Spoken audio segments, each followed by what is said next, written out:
We're back on What the Funk. This is my first time recording, I think, in 5 weeks.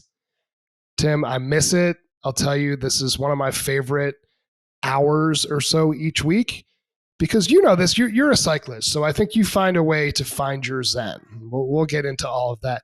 My zen is actually doing this podcast because it's the only time where I get to turn my phone upside down. I get to listen to people, authentically ask questions, and get to sort of the root of what motivates people. I know you're a pretty motivated guy, Tim Beentjes, and we'll get into all of that. But just wanted to kind of quickly get everybody caught up. We've had a good run here on What the Funk. We will continue recording podcasts. I know I have a good set of loyal listeners, and I apologize for the delay. But you know, man, life. My oldest daughter is having her bat mitzvah next weekend, which is a huge deal in the Jewish religion. I've been traveling. Yeah, thanks. I've been traveling nonstop. I think something like 8 different one-ways, 10 different one-ways over the course of the last 4 weeks. So I'm a little bit tired, but that's all good. Lots of really, really awesome stuff happening in the oil and gas space, in the sustainability space, in the Funk Futures land. But that's enough about me. Tim, I want this podcast to be a lot about you, a lot about the awesome stuff that you're doing with CarbonCred that I've seen firsthand is very impressive. But before we do all that, I want to get into your background. And I ask this question to all of my guests. Who is Tim Beentjes? Wow, that's a big open-ended question. But yeah, you're asking it. I guess if you want to sort of get a simple handle on that, as you mentioned earlier, I'm founder and CEO of CarbonCred, a new climate tech startup that we've put together, which obviously we'll talk about more. So that's my current focus. Other than that, it's been all over the world. Someone asked me the other day. Yeah, someone asked me, well, you know, where are you from? And I was like, ooh, that's almost like a bar story. Because I was raised in Asia. So that would be actually 30 countries around the world.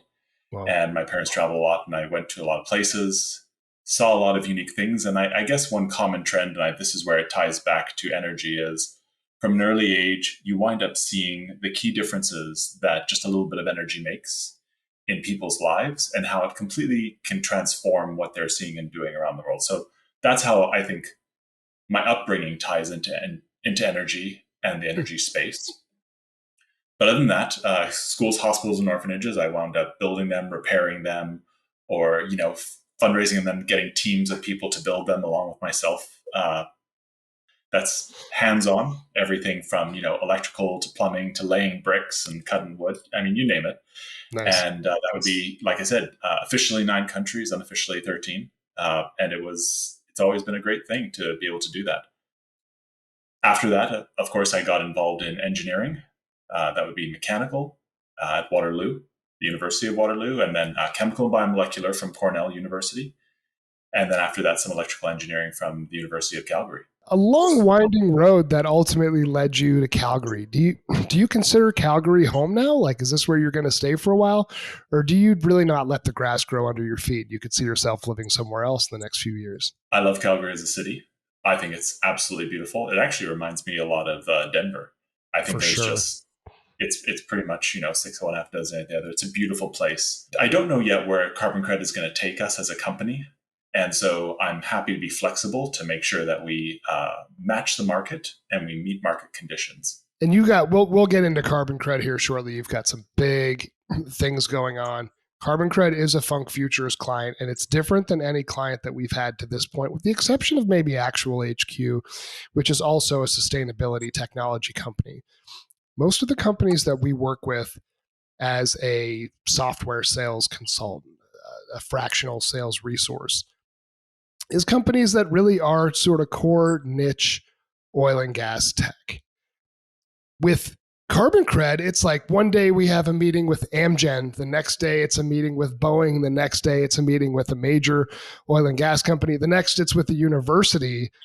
Man, you have a massive total addressable market for your CarbonCred product. And it's effectively, when we were trying to get to the root of who do we talk to, it's anybody who transports themselves somehow. It's anybody who is in part an emitter that sits in a car, that drives in a car, that could find a different means of public transportation that has a baseline of emissions that they create as a person, as a part of a corporation, and from that baseline, how can it be reduced? Talk to me about the genesis, the etymology of CarbonCred, and where you see it going. What is CarbonCred? Absolutely. I guess I could say it probably started back in 2009 when I was actually down in Mexico, and I started to really think about and listen to, at the time there were no podcasts, but university lectures on science, technology, and the direction things were going. And I got more excited about, the fact that really energy is the core thing that, got us away from banging the rocks together.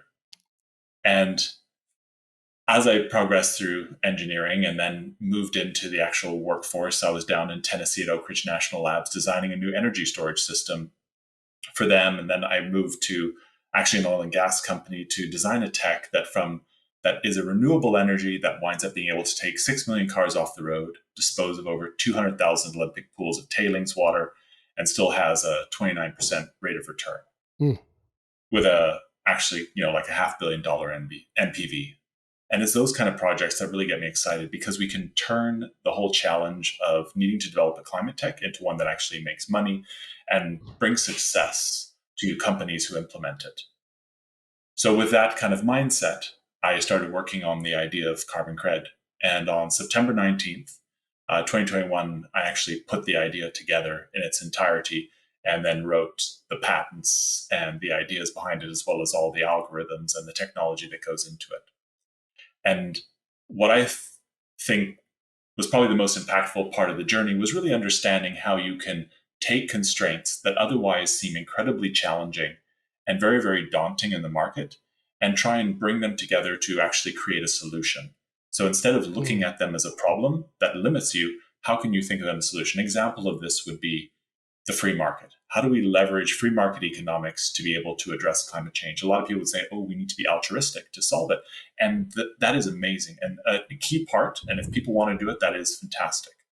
But we also need to be able to leverage the sort of, capitalism, the free market economics, to be able to incentivize people to make those changes so we can progress the emissions reduction story even faster. When we talk about constraints in the market, we can think about all the challenges that we're facing in society. And the journal Nature reports that global youth under the age of 30 are suffering from either climate anxiety or some type of concern. How do we give them the tools that they need to be able to take quantitative steps that actually make a difference?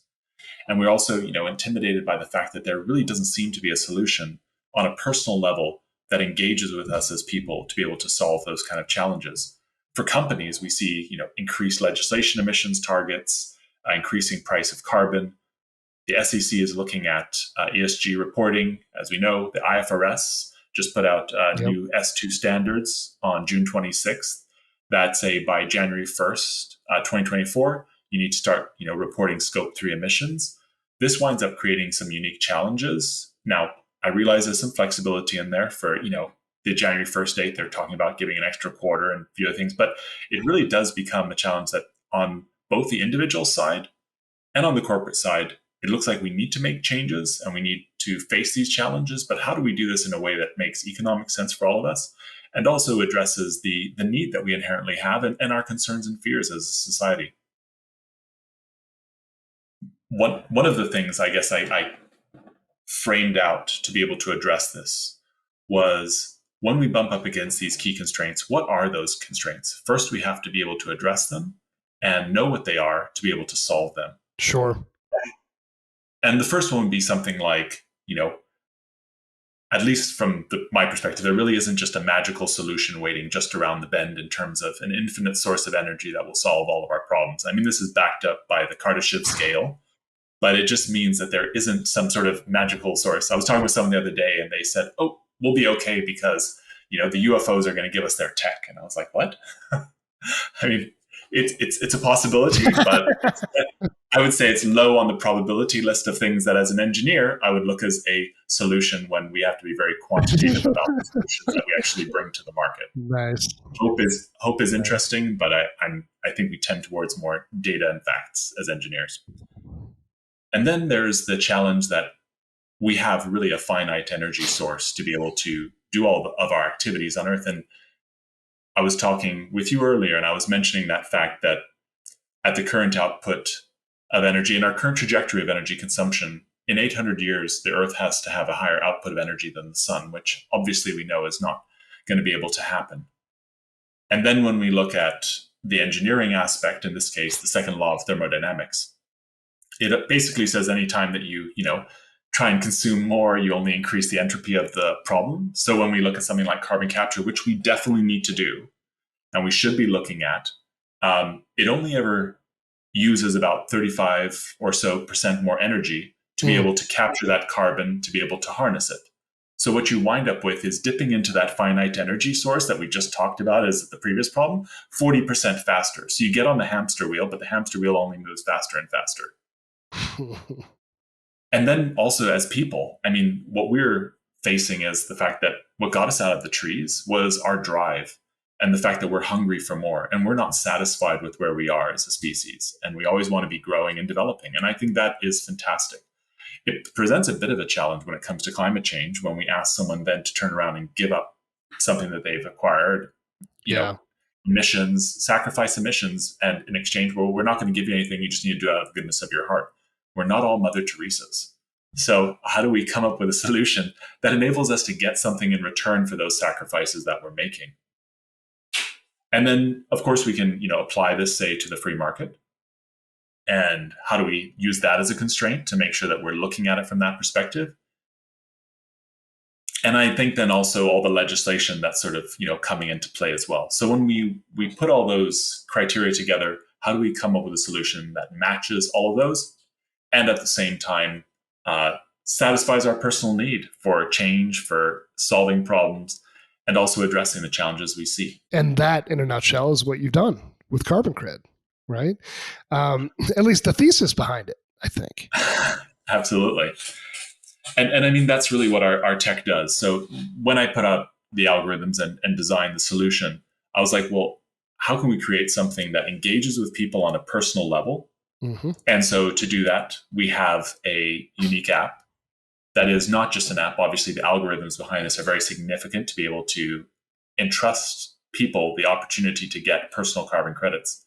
And if you're all of a sudden hearing carbon credits, I'm assuming your audience knows about carbon credits. Should I give a quick explanation? I would assume that our audience is fairly well versed, but I wouldn't mind if you gave a very high level explanation. Perfect. Essentially, you can think of the idea of carbon credits as a person, an industry, or something reducing their emissions. It gets quantified, and then those emissions reductions can be traded or sold to somebody else who pays money for them. When we think Paris Accord, COP26, COP27, and all the sort of conferences as well as conversations that are happening around climate change, one of the key ingredients of how we sort of implement it is something called carbon credits. It's $1 trillion market right now that has everything from legislation behind it, international governments. And so it is, though dominated, as I mentioned, by industry, by forestry, by agriculture, and all that kind of stuff. How do we take that story, which could be leveraged for all of us, and democratize it to a personal level so that way you and I can generate those kind of carbon credits on a personal basis? And what that means is when a person takes the actions that we're talking about, and you started to allude to it, we start with the low-hanging fruit of transportation. If you reduce your transportation emissions, we'll be able to give you carbon credits for those emissions reductions. And then you can take those carbon credits, and we're starting with companies and employees, and you can sell them to your company who wants to be able to buy them to either meet their net zero commitments or to be able to hold on to them as a liquid asset because the price of carbon is going up. In Canada, we are seeing about a 30% increase per year. So how do you be able to sort of, channel that investment opportunity? Well, you hold on to your carbon credits year upon year, and you can immediately see that there's significant returns on them. And then once the company owns those carbon credits, they can either use them to offset their emissions. And the huge advantage of that is you don't have to have a capital spend to be able to do it because it's employees generating these emissions, which is a previously untapped resource inside the company. But we're not just obviously doing carbon credits on a company basis and as a business to not have to be able to talk about them. And that's where we also help companies be able to advertise these emissions reductions to stakeholders to demonstrate how they really are making a difference. We've got, embedded websites, pieces that sort of have a live feed from the app that talk directly about the emissions reductions, who's doing them, so that it is no longer sort of a greenwashing scenario where people don't understand about how, say, 5 or 10 megatons of CO2 are being reduced, but it's because Bob and Jane and Sanjay are all doing their part to be able to reduce their emissions, and it's tied to individuals. So it becomes a real clear story about how those emissions reductions are actually being generated.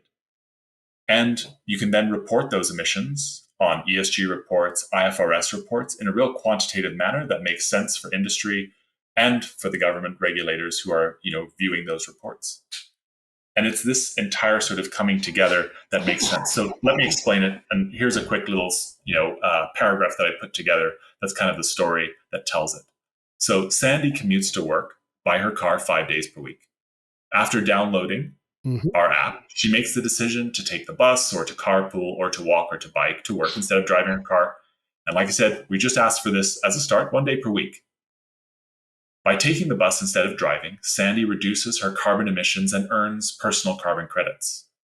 When Sandy checks her cred balance within the app and decides she wants to sell them, then with a click of a button, she sells her creds to an employer, and they use them to offset their emissions. Sandy's carbon credits are automatically communicated to the market via a live feed from the app as emissions reductions on the company's website. And then those emissions reductions are reported in a quantitative manner that fulfills all the acronyms like ESG, IFRS, GRI, SASB reporting requirements. And additionally, we can solve the Scope 3 transportation emissions reductions, which are required by those agencies, in a way that makes sense. And we can report that across the entire value chain. I love it. And I think that you did a good job explaining it right there. A question for you. So I'm Jane or Sanjay, and I decide to ride my bike into work 1 day a week versus driving my car. And I start earning carbon credits. Do I have to sell those to my employer? Can I sell them on an open market? Are there like carbon credit exchanges where I can say, okay, I want to get the top rate for this carbon credit? Or because the company's the group that subscribes to CarbonCred, they have the first right of refusal or the only right of refusal to actually buy that carbon credit from me. So at this early stage, we are limiting it for employees being able to sell to their company. However, they do have the right to hold on to them. I mean, if you want to hold on to them for the future, knowing what kind of value you're probably going to get in the future, why wouldn't you hold on to them? However, for a company, obviously, they would like to be able to gain access to them and they would like to support their employees, because the advantage that a company has right now is instead of going out to the market and buying forestry or agriculture credits, which are excellent and probably still need to be done, instead you're channeling that money right back into your employees and you're benefiting them. So you're paying them. So it kind of just completes that real virtuous loop. And additionally, what makes the carbon credits special is they're irreversible. Because until we invent a time machine, you can't go back into the past and emit. And we are seeing increased risk with different types of carbon credits as a function of what's happening right now with the changes in climate. For example, this year, we lost a lot of trees here in Canada, sadly, to forest fires. There were some tragic consequences. I know you guys have been having some challenges in the US as well.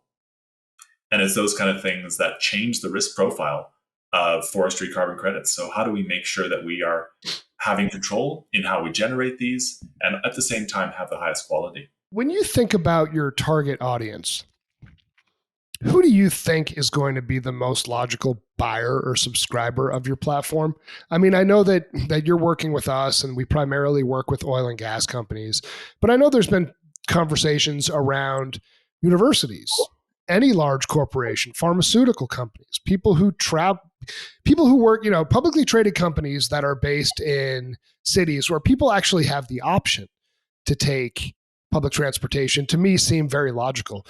Is your total addressable market, like when you're pitching to investors, the whole world, like all businesses? Or is it, I need to segment this out. We think we're going to go after this market. We're going to go after this sect. We're going to go after this vertical. Like how do you quantify what to me is almost like an endless opportunity? I think what we would start to say is there are certain types of companies not necessarily from a vertical, but that have certain behaviors in place that this makes the most sense for.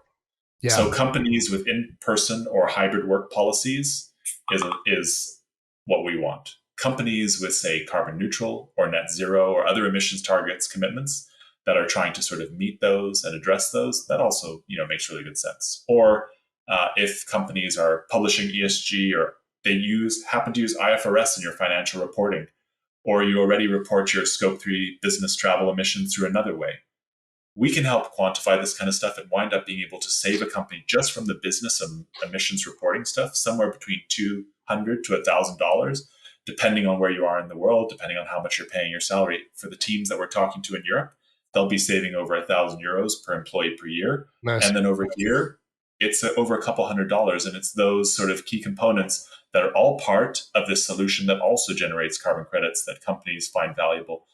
But I would say, also from a leader who might be interested in this, some national leaders of multinationals who want to demonstrate a local sustainability solution have found this to be of real interest. Regional leaders who are running sustainability competitions. I think we were talking with Boeing the other day, and they wound up bringing up the fact that they're competing between their different teams. Mm. And in this case, Austin is competing against Seattle, and Austin happened to be winning. And we were like, oh, well, maybe if you want to stay on top of Seattle, consider downloading our app and using it. That's awesome. The other would be that if you're an ESG sustainability leader and you're looking for a tangible solution, you're looking for an easy win that doesn't take a capital spend, implement something like this inside your organization. Additionally, if you're trying to improve employee engagement, or you're looking to be able to secure younger employees who are looking for a company to demonstrate that they're participating in climate change and addressing those issues, do something like this. Or if you're a public relations leader who are trying to enhance the social license and the brand trust with your company, I mean, they are at an all-time low right now. You can prove it, because this is not a sort of story that winds up being random. You can see and you can tag this to people inside your organization. As the PR leader, you could be actually taking those actions. And then leaders who just happen to have a large workforce and don't have a big carbon footprint, well, generate it as a new liquid asset for your company that appreciates at about 30% per year.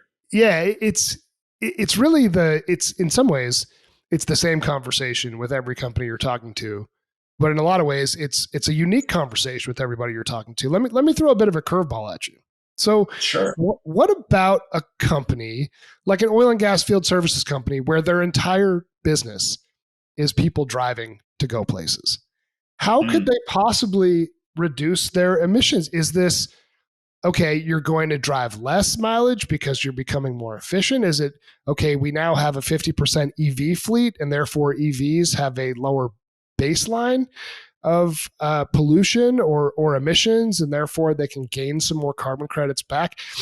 How does that work for a company whose entire business is effectively driving around or flying around in that case? There's some real interesting subtleties there. The first is, it depends if you're just looking at these as strictly from the voluntary market space, or you're trying to get into them from the compliance space. And in Alberta, as well as California and in New York, there's a lot of compliance markets.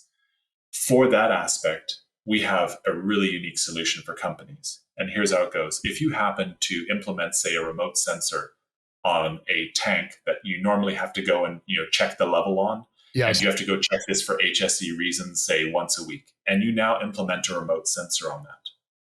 And so now you can monitor that from the office. That delta in emissions from now only having to go, say, once a month to check that tank, you can get those as carbon credits, because now you're actually reducing your emissions. So instead of it just being a single point solution, you can actually improve on the value proposition for your company by even being able to get carbon credits. Interesting. Then when it comes to, say, people commuting out to remote work locations, say in pickup trucks, well, there is now an increased impetus to be able to say, a couple more people hop into that same pickup truck, pick each other up at the beginning of, the lone road or something like that at a certain time. Now, why is that beneficial? It doesn't matter if you all come in different cars. As soon as you start to, say, ride share or carpool at any point together, we can give carbon credits for the portion that you wound up actually reducing your emissions by working together.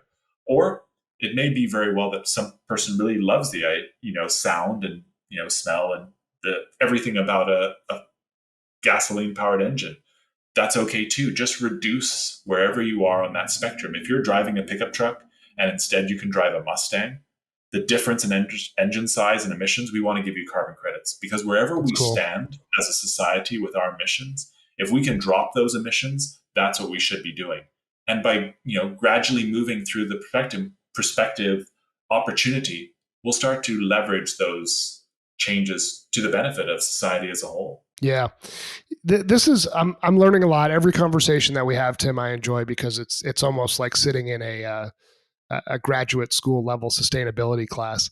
I appreciate your openness and willingness to answer these questions. And I know I've asked you in our various sessions, but now asking you on a recorded session.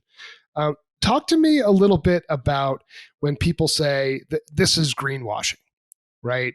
Okay, I understand what you're going for here, but I don't want to take part in it because I don't believe in the movement that you're a part of. How do you fundamentally address somebody who is hesitant to embrace the idea of carbon credits, or views the ESG concept as a whole as greenwashing? Thanks for asking that. So I would say there's a couple things that I'll address in that question. The first is, if people who are climate skeptics, I really appreciate working with them. Actually, one person on our core team that we have actually hired is a climate skeptic. Nice. And I think that keeps people like me honest. If you're on the side of the fence that is, very focused on being able to reduce emissions, being able to explain it in a quantitative manner that makes sense for both sides of the argument is absolutely crucial. And to this point, when we did our customer surveys, we found that people who disagreed with the idea of climate change and were climate skeptics were 18% more likely to adopt our app, because they were like, well, it seems to make sense from a free market perspective, we're in. And it's that kind of solution that enables people from both sides of the argument to actually say, if you figured out a way that we can do this that makes sense, we want to be part of it. So how do we get that messaging out there, I think is essential. When you also, though, parse your question out for the other part that you were asking, which is essentially, what really is the point of carbon offsets? Is it valuable? If you wind up, for example, reducing your emissions, but then selling it to someone else to be able to emit, does that even make sense? Right. And what you see right there is that if both of you chose to emit, you'd have double the amount of emissions. That's kind of the low-hanging obvious fruit to say. Okay. But the second part of that is, if the first person in that story winds up reducing their emissions, you can also see that it reduces demand in the market. So the supply side of the market doesn't have to buy as many emissions, because they don't have to produce quite as many products to be able to match the change in demand in the marketplace. So you have a positive feedback loop that, as we increase incentives in the carbon credit sphere using free market economics, we can actually shift the dynamics of how we address climate change. And as opposed to being legislation, we can use demand in the marketplace. Also, when we talk about the idea of emissions, if companies don't emit at this point, we don't get our food or our necessities of life, right? We can't just turn off our heating in the wintertime, at least up in Canada. We can't get we can't hear either. Can't hear either. But we definitely can take a bus or a ride share to work. So there are real things that we can do. Or I happened to mention this on another conversation I was having with you, but it's 10 petrochemical calories for every calorie of food that gets produced for us to eat. So if we turn off the petrochemical spout right now, there becomes a challenge for us being able to produce our food. So how do we actually mitigate these emissions in the most efficient way possible for society? And one of the ways we can do this is we can start with transportation. And then there's obviously the point that we have to make, that if we don't address emissions at this stage when it's voluntary and come up with really good solutions, we don't necessarily want to have this mandated. So how do we get the right solution before we have to, have a mandate to tell us to do something? Yeah. That makes tons of sense. And I have a question about me personally and how I could use CarbonCred just based on my emissions footprint, and then also talk about an oil and gas company here in Denver. I'll start with the oil and gas company and bring it back to my situation. So this is now adding up to me a little bit more how Civitas Resources, a very impressive oil and gas company in Denver who has, with all of their acquisitions, I don't know, tens of thousands of oil and gas wells. They're one of the top 3 producers in the DJ Basin. They recently did a Permian Basin acquisition, and they're wrapping their hands around a lot. But they've been very forward about how they want to tackle the carbon game. And they are touting themselves as the first carbon neutral oil and gas company based in Colorado. And I just didn't fundamentally understand why until this conversation. It's probably because they're doing everything they can to be clean at the well, but that's not 100% carbon neutral. They're probably buying a ton of carbon offsets and voluntarily offering up data and information as much as they probably could. Realistically, that's the type of company who would see value in incorporating a CarbonCred type solution. Just sort of thinking about how a forward-thinking carbon neutral quote unquote operator would approach their emissions footprint. Second, so how about me? I work from home. I don't drive much. I go to the airport. There's not really a great option for me to get to the airport outside of either a car or an Uber. Like, how would I benefit from using a CarbonCred?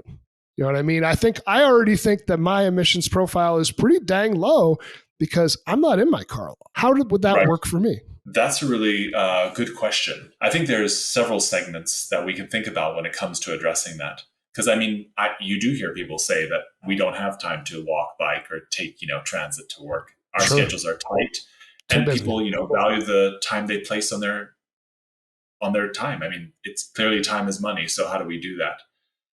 We do have some very exciting solutions coming to the market that address this problem. We just can't yet talk about them. It's coming soon, and actually very soon, but we want to be cautious on it. But we do have something that actually addresses some of the exact challenges that you talked about. And so hold on to your hats. But also, though, I do want to put a little bit of a poke there and say, if we all dodge personal responsibility by saying we're too busy, then we can't expect a different outcome as a society. So we do have to take some sort of responsibility on this one. But we understand, there's things like, working mothers dropping their children off that don't have other alternatives. We have to be real about this, right? So, but we believe that there's enough people out there who can actually do something and just need direction.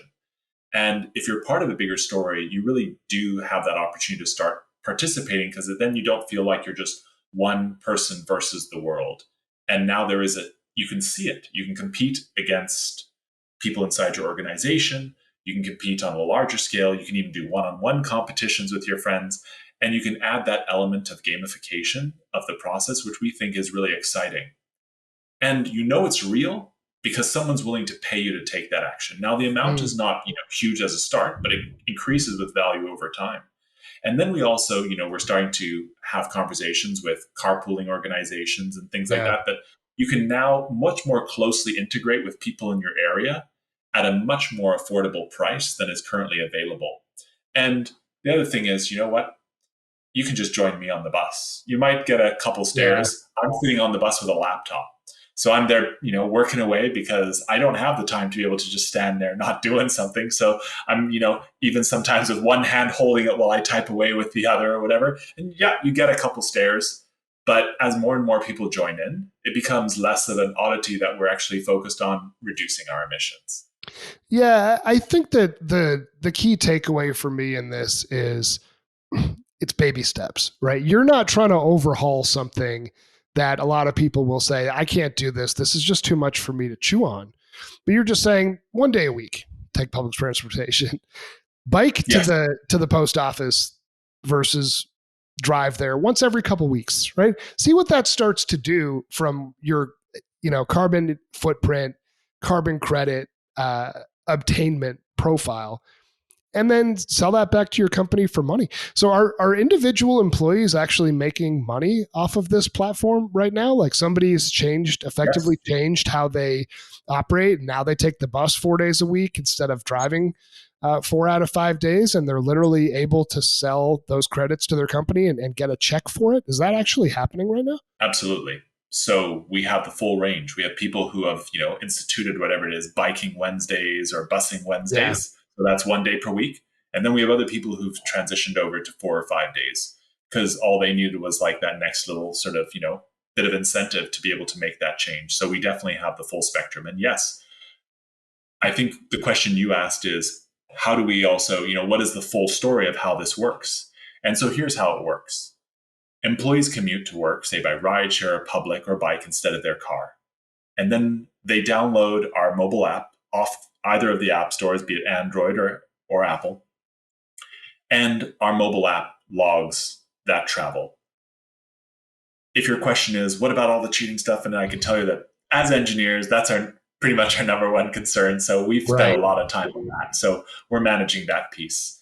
And then those emissions reductions are actually earned as carbon credits by the individual. You can then choose to hold on to them or sell them to your company.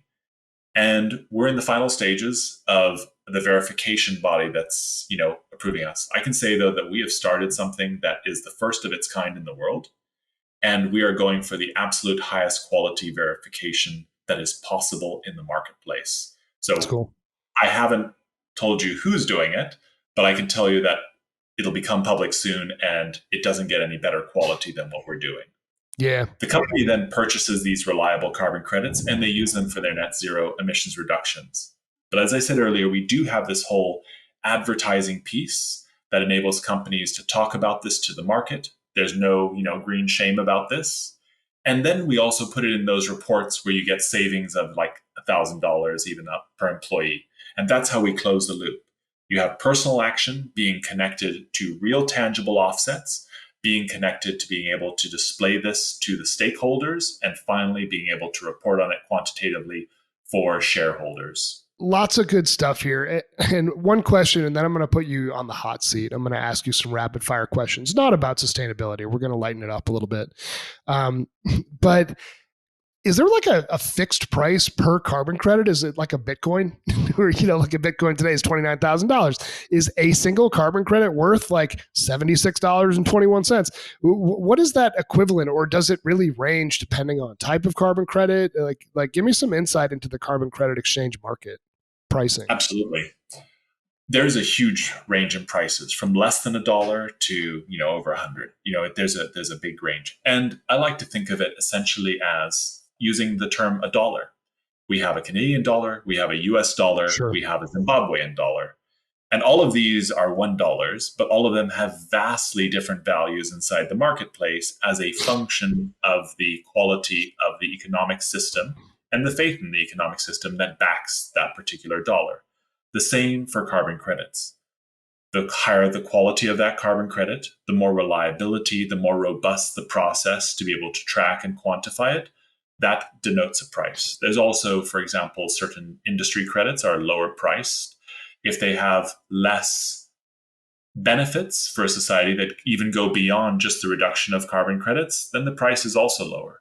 But we're fortunate to be able to have the full range of all. We basically go down the checklist and tick every box that says this is the highest quality carbon credit. And we're fortunate to be able to do that. Nice. The irreversibility of it, the certainty, and all of those pieces really come together to be able to do that for the market. But you're correct, there is that variability, and we're fortunate to be able to take that and be able to get at the very top of the spectrum in terms of quality and everything like that. So that way the individuals who are taking those emissions reductions will be able to get increasingly better value over time. So that way it increases the incentive for them to want to participate in reducing their emissions. Awesome. All right. Well, I'm going to put you on the hot seat. We're going to rapid fire a couple questions here, and then we'll wrap this thing up. So okay. You don't have any expectation of what these questions are, and that's the beauty of it. You're an engineer. You're methodical. I know I'm taking you out of your comfort zone. It's okay, Tim. Here we go. First, what is your favorite restaurant in Calgary? Can I change that? Can I say what's my favorite restaurant in Canada? Okay. I know an amazing place called the Whalebone in Ottawa. The whalebone. And the Whalebone. It is a restaurant that has amazing food.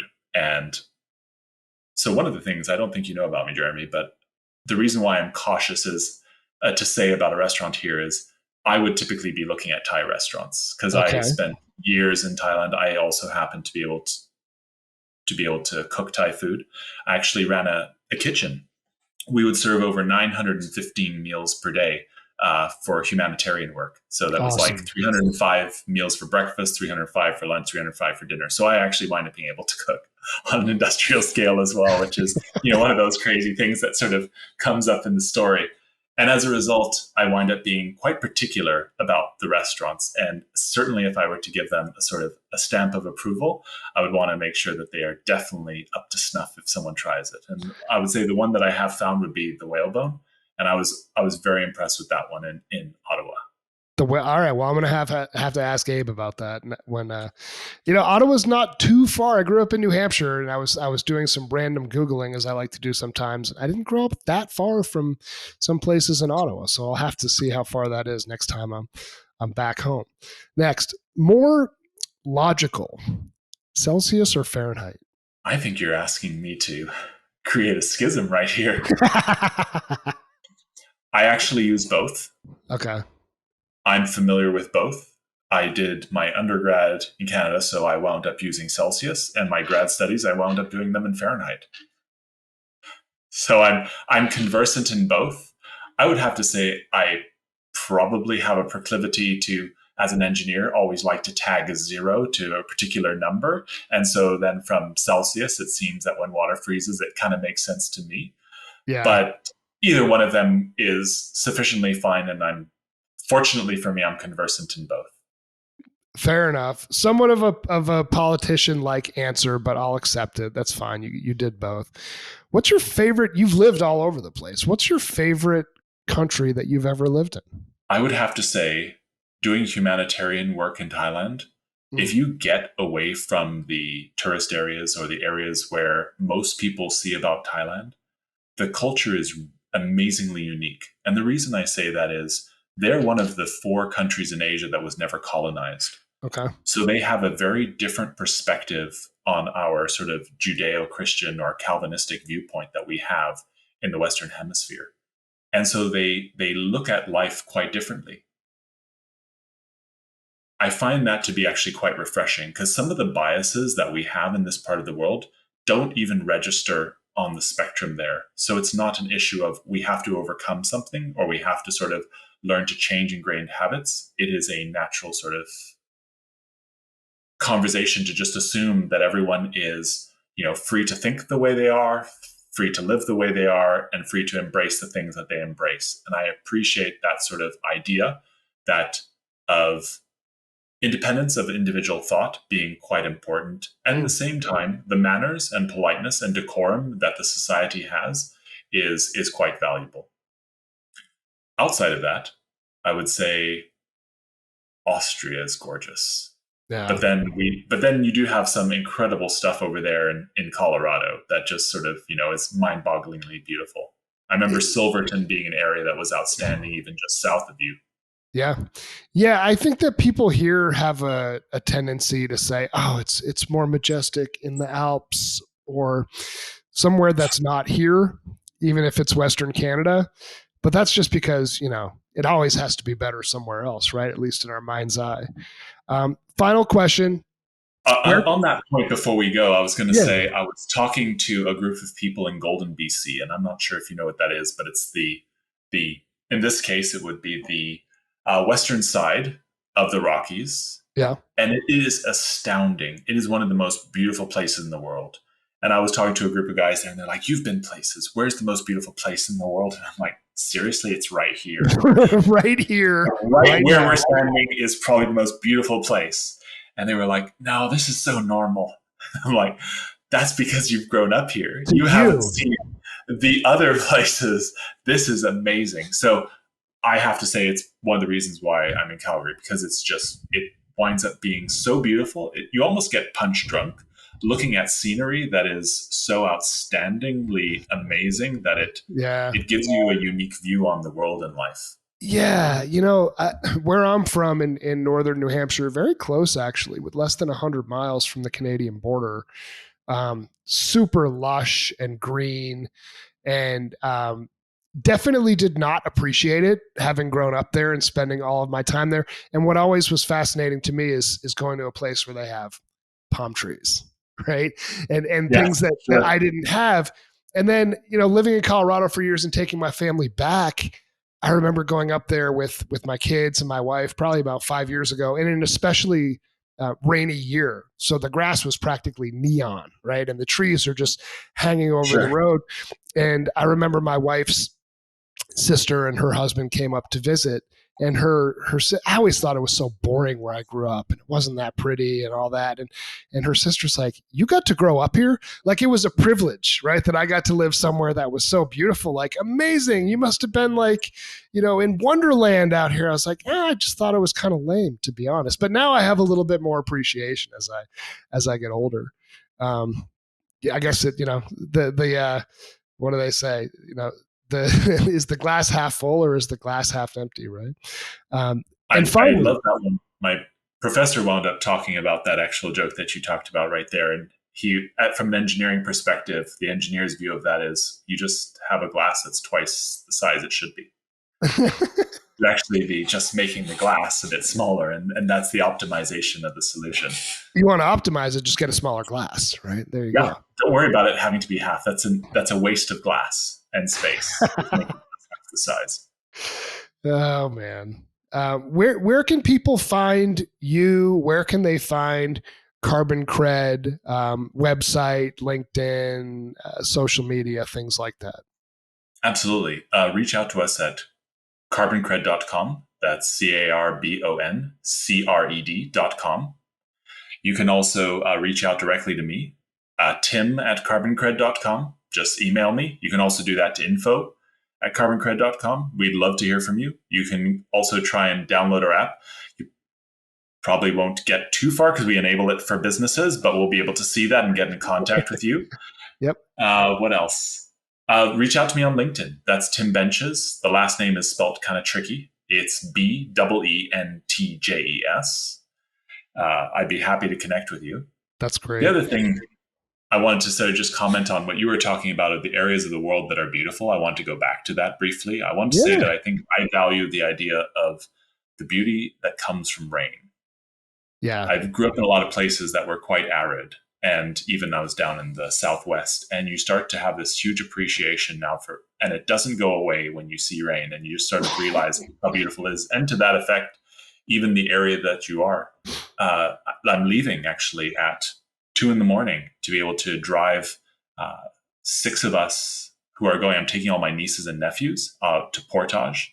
So I'm not sure if you know what that is, but it is you put canoes on your back with backpacks, and you pop them into rivers and lakes, and you paddle across them, and then you hike with your canoes over to the next river and body of water. Oh, man. And we're going to spend a week going down the rivers and bodies of water all together as a family, and it's going to be amazing. Well, watch out for grizzly bears, I guess. I don't know. That seems like something that I'd have to be concerned about in that situation, but stay safe out there. Yeah, I agree with that. It's probably what draws me so much to the Pacific Northwest of the United States. I absolutely love it out there. And it reminds me a little bit of where I grew up at home and just couldn't wait to get away from when I was younger, too. Now I'm 2,000 miles away and I miss it. So, final comment from me on here. This is actually, this was a really fun episode. I enjoy kind of hearing your take on all things sustainability, ESG, carbon credit. I learn a lot. I hope our listeners learned a lot. And also, I'm not sure you were aware of this, but when we had Tripping Over the Barrel, my podcast partner, his name was Tim. And that Tim did pass away, sadly, from pancreatic cancer, liver cancer, just a little over a year ago. And I don't think that I've had a Tim on since. So I feel like in some ways you were tasked with carrying on his energy and spirit, and you did not let us down. So I appreciate you, Tim Beentjes, coming on today, and best of luck with everything in the carbon credit universe. Thanks so much for having me. I'm honored to be on the podcast. I hope all of our listeners will get to talk soon as well.